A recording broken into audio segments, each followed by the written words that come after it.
ಮಹಾರಾಷ್ಟ್ರದ ಬಾರಾಮತಿಯಲ್ಲಿ ದುರಂತ ನಡೆದು ಹೋಗಿದೆ. ಇವತ್ತು ನಿಜಕ್ಕೂ ಬುಧವಾರ ಬಹಳ ಭಾರವಾಗಿದೆ. ಅಲ್ಲಿನ ಉಪಮುಖ್ಯಮಂತ್ರಿಯನ್ನ ಕಳ್ಕೊಂಡಿದೆ ಮಹಾರಾಷ್ಟ್ರ. ವಿಮಾನ ದುರಂತದಲ್ಲಿ ಮಹಾರಾಷ್ಟ್ರದ ಡಿಸಿಎಂ ದುರ್ಮರಣವನ್ನಪ್ಪಿದ್ದಾರೆ. ವಿಮಾನ ಪತನದಿಂದ ಅಜಿತ್ ಪವಾರ್ ದುರಂತ ಅಂತ್ಯವನ್ನ ಕಂಡಿದ್ದಾರೆ. ಬಾರಾಮತಿಯಲ್ಲಿ ತುರ್ತು ಭೂಸ್ಪರ್ಶದ ವೇಳೆ ವಿಮಾನ ಅಂದ್ರೆ ಲ್ಯಾಂಡಿಂಗ್ ಆಗ್ಬೇಕಾದ್ರೆ ಪತನ ಆಗಿದೆ, ಬಿದ್ದಿದೆ. ಬೀಳ್ತಾ ಇದ್ದಂಗೆ ಹೊತ್ತಿ ಉರಿದಿದೆ. ಅಜಿತ್ ಪವಾರ್ ಸೇರಿ ವಿಮಾನದಲ್ಲಿದ್ದ ಒಟ್ಟು 6 ಮಂದಿ, ಅವರ PA ಆಗಿರ್ಬೋದು, ಅಂಗರಕ್ಷಕರು ಎಲ್ಲರೂ ಕೂಡ ಸುಟ್ಟು ಕರಕಲಾಗಿದ್ದಾರೆ. ಸಂಪೂರ್ಣವಾಗಿ ಅಜಿತ್ ಪವಾರ್ ಇದ್ದಂತಹ ಜೆಟ್ ಸುಟ್ಟು ಕರಕಲಾಗಿದೆ. ಪರಿಣಾಮ ಅಜಿತ್ ಪವಾರ್ ಜೊತೆಗಿದ್ದಂತಹ ಗನ್ಮ್ಯಾನ್ಗಳು, ಅವರ PA, ಸೆಕ್ರೆಟರಿ, ಆಮೇಲೆ ಆ ಫ್ಲೈಟ್ ನಲ್ಲಿದ್ದ ಎಲ್ಲರೂ ಕಂಪ್ಲೀಟ್ ಆಗಿ ಸುಟ್ಟು ಕರಕಲಾಗಿದ್ದಾರೆ. ಈಗ ಅವರ ಮೃತದೇಹವನ್ನ ಪತ್ತೆ ಹಚ್ಚುವ ಕೆಲಸ ನಿಜಕ್ಕೂ ಒಂದು ಕಷ್ಟಕರವಾಗಿತ್ತು. ಕಾರಣ ಕಂಪ್ಲೀಟ್ ಆಗಿ ಸುಟ್ಟು ಕರಕಲಾಗಿತ್ತು. ಬಟ್ ಸ್ಟಿಲ್ ಅವರು ಹಾಕಿದ್ದಂತಹ ಬಟ್ಟೆ ಅಥವಾ ಈ ಮೆಟಲ್ ವಸ್ತುಗಳೇನಿರ್ತವೆ, ವಾಚು, ಉಂಗ್ರ, ಇಂಥದ್ರಗಳಿಂದ ಅವ್ರನ್ನ ಕಂಡು ಹಿಡಿಯುವ ಕೆಲಸಗಳಾಗಿದೆ. ವಿಮಾನ ಪತನದಿಂದ ಮಹಾರಾಷ್ಟ್ರದ ಉಪಮುಖ್ಯಮಂತ್ರಿ ಸಾವನ್ನಪ್ಪಿದ್ದಾರೆ. ಬಾರಾಮತಿಯಲ್ಲಿ ತುರ್ತು ಭೂಸ್ಪರ್ಶದ ವೇಳೆ ಅಂದ್ರೆ ಲ್ಯಾಂಡಿಂಗ್ ಆಗ್ಬೇಕಾದ್ರೆ ವಿಮಾನ ಬಿದ್ದಿದೆ. ಬಿದ್ದಂತಹ ಫೋರ್ಸ್ಗೆ ಬೆಂಕಿ ಹತ್ಕೊಂಡಿದೆ. ಪರಿಣಾಮ ಅವರಿಗೆ ಬ್ರೀತಿಂಗ್ ಸ್ಪೇಸ್ ಕೂಡ ಸಿಕ್ಕಿಲ್ಲ, ಹೊರಗೆ ಬರೋಕೆ ಸಾಧ್ಯನೇ ಆಗಿಲ್ಲ. ಎಲ್ಲರೂ ವಿಮಾನದ ಒಳಗೆಯೇ ಸುಟ್ಟು ಕರಕಲಾಗಿದ್ದಾರೆ. DCM ಅಜಿತ್ ಪವಾರ್ ಸೇರಿದಂತೆ ಅವರ ಇಡೀ ಟೀಮ್ ಸುಟ್ಟು ಕರಕಲಾಗಿದೆ. ಇವತ್ತು ನಿಜಕ್ಕೂ ಬಹಳ ಭಾರದ ಬುಧವಾರ ಆ ಭಾಗದ ಜನರಿಗೆ. ಕಾರ್ಯಕ್ರಮದ ನಿಮಿತ್ತ ಅಂತ ಹೋಗಿದ್ರು.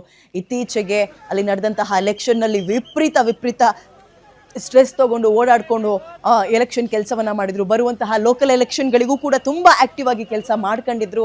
ಮುಂದೊಂದು ದಿನ CM ಕುರ್ಚಿಯಲ್ಲಿ ನಾನು ಕುತ್ಕೊಳ್ತೀನಿ ಅಂತ ಬಹಳ ಆಸೆ ಕಂಗಳಿಂದ ಶ್ರಮವನ್ನ ಹಾಕ್ತಾ ಇದ್ರು. ಬಟ್ ವಿಧಿ ನೋಡಿ ಎಲ್ಲಿ ಬರ್ದಿದೆ ಅಂತ. ಆಮೇಲೆ ಇನ್ನೊಂದು, ನಾವು ಇದರ ಹಿಂದೆ ಇನ್ನೊಂದು ಬ್ರೇಕಿಂಗ್ ಅನ್ನ ನಿಮ್ಮ ಮುಂದೆ ಗಮನಕ್ಕೆ ತಂದ್ವಿ. ನಾವು 2 ವರ್ಷದ ಹಿಂದೆ ಸೇಮ್ ಫ್ಲೈಟ್ ನಲ್ಲಿ ಅವ್ರಿಗೆ ಇಂಥದ್ದೇ ಈ ಒಂದು ಗ್ಲಿಚಸ್ ಕಾಣಿಸ್ಕೊಂಡಿತ್ತು, ಪ್ರಾಬ್ಲಮ್ ಆಗಿತ್ತು. ರನ್ವೇಲಿ ಲ್ಯಾಂಡ್ ಆಗಬೇಕಾದ್ರೇನೆ ಸ್ಕಿಡ್ ಆಗಿತ್ತು ಅಂತ. ಆಮೇಲೆ ಅದೇ ಈ ಬೀಸೋ ದೊಣ್ಣೆಯಿಂದ ತಪ್ಪಿಸ್ಕೊಂಡ್ರೆ 1000 ವರ್ಷ ಆಯಸ್ಸು ಅಂತಾರೆ, ಅದೆಲ್ಲವೂ ಸುಳ್ಳಾಗಿದೆ. ಆಗ ಬಚಾವಾಗಿದ್ರು. ಬಟ್ ಅದಾದ ಎರಡೇ ವರ್ಷಕ್ಕೆ ಈಗ ಅದೇ ಫ್ಲೈಟ್ನಲ್ಲಿ ದುರಂತ ಅಂತ್ಯವನ್ನ ಕಂಡಿದ್ದಾರೆ.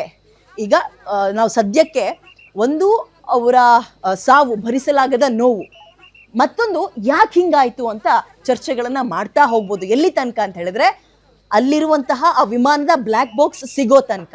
ನೀವೆಲ್ಲರೂ ಕೆಲವರಿಗೆ ಅನ್ನಿಸ್ಬೋದು ಮನುಷ್ಯರುಗಳೇ ಸುಟ್ಕರಿಕ್ಲಾಗ್ತಾ ಇದ್ದಾರೆ, ಫ್ಲೈಟ್ಗಳ ಒಂದು ಅವಶೇಷಗಳು ಕೂಡ ಹುಡ್ಕೋಕೆ ಕಷ್ಟ ಆಗ್ತಾ ಇದೆ, ಏನು ಅದೆಲ್ಲಿ ಸಿಗುತ್ತೆ ಅಂತ. ಸಿಗತ್ತೆ. ಎಂಥದ್ದೇ ಟೆಂಪ್ರೇಚರ್ ಹೊತ್ತಿ ಉರಿತಾ ಇದ್ರು ಕೂಡ ಆ ಟೆಂಪ್ರೇಚರ್ನ ಕಾದುಕೊಳ್ಳುವ ಒಂದು ಬ್ಲ್ಯಾಕ್ ಬಾಕ್ಸ್ ಅಂತ ರೆಡಿ ಮಾಡಿರ್ತಾರೆ. ಅದರಲ್ಲಿ ಎಲ್ಲ ರೀತಿಯ ಸಿಗ್ನಲ್ಸ್ಗಳು, ಎಲ್ಲಿ ಪ್ರಾಬ್ಲಮ್ ಆಯಿತು, ಆ ಟೈಮ್ನಲ್ಲಿ ಪೈಲಟ್ ಏನು ಮಾತಾಡಿದ್ರು, ಕೋ ಪೈಲಟ್ ಅದಕ್ಕೆ ಏನು ರೆಸ್ಪಾಂಡ್ ಮಾಡಿದ್ರು, ATS ಅವರಿಗೆ ಸಿಗ್ನಲ್ ಎಲ್ಲಿ ತಪ್ಪಿಸ್ಕೊಳ್ತು, ಆ್ಯಂಡ್ ಇವರು ಆ ಟೈಮ್ನಲ್ಲಿ ಎಷ್ಟು ಒಂದು ಒತ್ತಡದಲ್ಲಿದ್ರು, ಎಲ್ಲವೂ ಗೊತ್ತಾಗುತ್ತೆ. ಅಜಿತ್ ಪವಾರ್ ನಿಧನದಿಂದ ಮಹಾರಾಷ್ಟ್ರ ರಾಜಕೀಯದಲ್ಲಿ ತಲ್ಲಣ. ಮಹಾರಾಷ್ಟ್ರ ಸರ್ಕಾರದ ಅಸ್ತಿತ್ವವನ್ನೇ ಅಲುಗಿಸಬಹುದಾ? ಡೆಫಿನೆಟ್ಲಿ ಇಂತಹ ಅನುಮಾನಗಳು ಕಾಡುತ್ತೆ.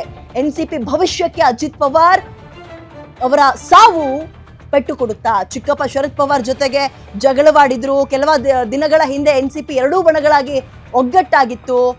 ಮಹಾರಾಷ್ಟ್ರ ವಿಧಾನಸಭೆಯಲ್ಲಿ 41 MLAಗಳನ್ನ NCP ಈಗ ಹೊಂದಿದೆ ಅವರ ಅಸೆಂಬ್ಲಿಯಲ್ಲಿ.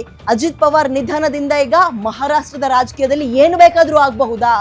ಮಹಾರಾಷ್ಟ್ರ ಸರ್ಕಾರದ ಅಸ್ತಿತ್ವವನ್ನೇ ಇವರ ಈ ಸಾವು ತರಬಹುದಾ? NCP ಭವಿಷ್ಯಕ್ಕೆ ಅಜಿತ್ ಪವಾರ್ ದುರ್ಮರಣ ಮುಳುವಾಗುತ್ತಾ? ಚಿಕ್ಕಪ್ಪ ಶರದ್ ಪವಾರ್ ಜೊತೆಗೆ ಜಗಳವಾಡಿ ಪಕ್ಷವನ್ನ ಅಜಿತ್ ಪವಾರ್ ಸ್ಪ್ಲಿಟ್ ಮಾಡಿದ್ರು ಅಥವಾ ಒಡೆದುಕೊಂಡು ಹೊರಗೆ ಬಂದಿದ್ರು. ಬಟ್ ಇತ್ತೀಚೆಗೆ ತಾನೇ ಮತ್ತೆ ಒಟ್ಟಾಗಿ ನಿಂತ್ಕೊಂಡಿದ್ರು. ಬಟ್ ಈ ಸಾವು ಯಾವ ಪ್ರಮಾಣದ ಭಾರವನ್ನ ಅಲ್ಲಿನ ಸರ್ಕಾರಕ್ಕೆ ಕೊಡುತ್ತೆ ಅನ್ನುವಂಥದ್ದು ಕುತೂಹಲ ಅನ್ನೋದಕ್ಕಿಂತಲೂ ಹೆಚ್ಚಿನ ಪ್ರಶ್ನೆಯನ್ನ ಮೂಡಿಸುತ್ತೆ. ಆ ಭಾಗದ ಜನರಿಗೆ ಈಗ ಒಬ್ಬ MLA ಅಥವಾ ಒಬ್ಬ ಮಿನಿಸ್ಟರ್ ಅನ್ನೋದಕ್ಕಿಂತ ಹೆಚ್ಚಾಗಿ ಒಬ್ಬ ಉಪಮುಖ್ಯಮಂತ್ರಿ, CM ಗಾದಿಯ ಕನಸನ್ನ ಕಟ್ಕೊಂಡಂಥವ್ರು ಸಾವೇ. ಅದು MLA ಸತ್ರು ಸಾವೇ, ಮಿನಿಸ್ಟ್ರು ಸತ್ರು ಸಾವೇ, ಒಬ್ಬ ಸಾಮಾನ್ಯ ಜನ ಸತ್ರು ಕೂಡ ಅದು ಸಾವೇ, ಉಪಮುಖ್ಯಮಂತ್ರಿಗಳು ಸತ್ತಾಗ್ಲೂ ಕೂಡ ಅದು ಸಾವೇ, ತುಂಬಲಾರದ ನೋವು. ಬಟ್ ರಾಜಕೀಯ ಅಂತ ಬಂದಾಗ, ಅಧಿಕಾರ ಅಂತ ಬಂದಾಗ ಅಲ್ಲಿನ ಪರಿಸ್ಥಿತಿ ಹೇಗಿದೆ? ನಮ್ಮ ರಾಜ್ಯದ ರಾಜಕಾರಣಕ್ಕೂ ಆ ಭಾಗದ ರಾಜ್ಯದ ರಾಜಕಾರಣಕ್ಕೂ ಅಜಗಜಾಂತರ ವ್ಯತ್ಯಾಸ ಇದೆ. ಈಗ NCPಯ ಅಜಿತ್ ಪವಾರ್ ಅವರ ದುರ್ಮರಣ ಅಲ್ಲಿನ ಸರ್ಕಾರವನ್ನ ಅಲುಗಾಡಿಸತ್ತಾ? ಬೇರೆಯವರು ಈಗ ವಿರೋಧ ಪಕ್ಷದವರು ಅದನ್ನ ಎನ್ಕ್ಯಾಶ್ ಮಾಡ್ಕೊಳ್ತಾರೆ. ಇವೆಲ್ಲವೂ ಕೂಡ ಕುತೂಹಲ ಮತ್ತು ಪ್ರಶ್ನೆಗಳಿದೆ. ಅಲ್ಲಿನ ಜನಕ್ಕೆ ಒಂದು, ಈ ಸಾವು ತುಂಬಲಾರದ ನಷ್ಟ, ಎರಡನೇ